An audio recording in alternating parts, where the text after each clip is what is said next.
This is an update to my previous video on the Peng block. So why the need for an updated video? Well, the answer is at many conferences I've been to, people have asked some specific questions, so I thought I'd take the opportunity to answer them.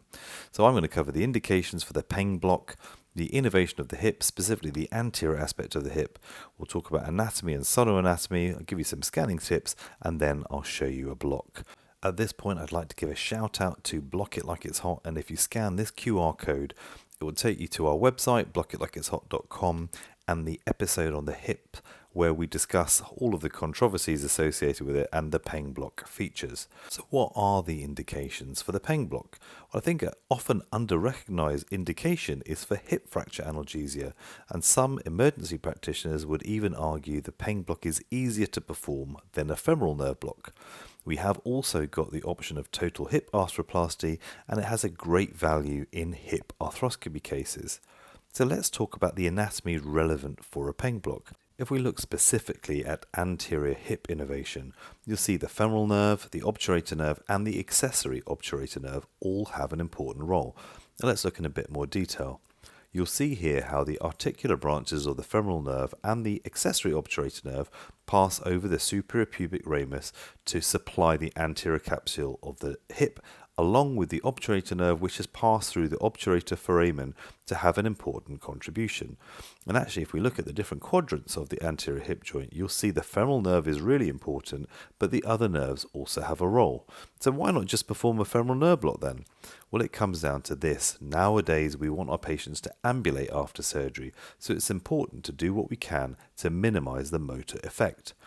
Let's now look at the anatomy in a bit more detail. We'll zoom in on this left hip. You can see the anterior superior iliac spine, and then that comes down to the anterior inferior iliac spine, and then the pubic ramus. And if we zoom in here, you'll see some structures. Here's the psoas tendon. And if you look to the right-hand side, the faded muscle is the iliacus. You can see the close relation to the femoral nerve with the femoral vessels medially. And if we zoom in a bit more closer here, you'll see how the psoas tendon passes over the superior pubic ramus, giving us a target for our Peng block. If we look now at the sonoanatomy you generate with a probe, let's see what happens. So we're going to plonk a curved array probe over the hip joint in the inguinal crease.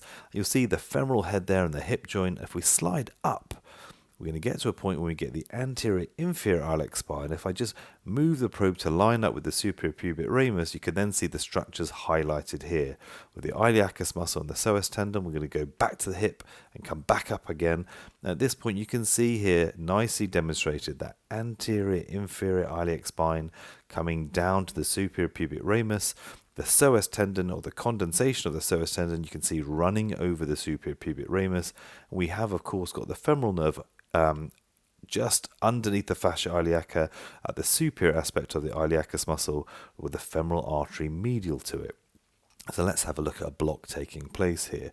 So here we've got a needle coming in from the lateral aspect. It's going to pass through deeper structures, and we're aiming to get it underneath that psoas tendon. We're going to make contact with the superior pubic ramus here and inject some local anesthetic. You can see how far away we are from the femoral nerve. As we inject local anesthetic, I'm not quite getting the psoas tendon to lift up as I want it to. So at this point, what we can do is do a little clever corkscrew maneuver, which I'm going to demonstrate in a second. As we corkscrew that needle in the tissue and we inject local anesthetic, you can see the local anesthetic spreading deep to that psoas tendon and lifting it up and out of the way. And we don't need to inject a large volume of local anesthetic, just enough to float that psoas tendon up and off that superior pubic ramus, and we get a lake of local anesthetic spreading deep to that psoas tendon. What do we tend to use? We tend to use dilute local anesthetic, and that can be bupivacaine, levobupivacaine, or ropivacaine. And we need a volume of about 10 to 15 mils. Any more than that, and then you risk the local anesthetic leaking into the muscle and reaching the femoral nerve. So here are the indications: hip fracture, arthroplasty, or hip arthroscopy. We can generally have the patient supine. I've demonstrated it here using a curved array probe, but in some patients who are slim, you might be able to manage with a linear probe. It's not that deep in most patients, but we do need a needle of sufficient depth to get down to our target. So 80 to 100 millimeter needles is sufficient. Again, a volume of about 10 to 15 mils of local anaesthetic. It's important that we identify the iliacus muscle and the psoas tendon.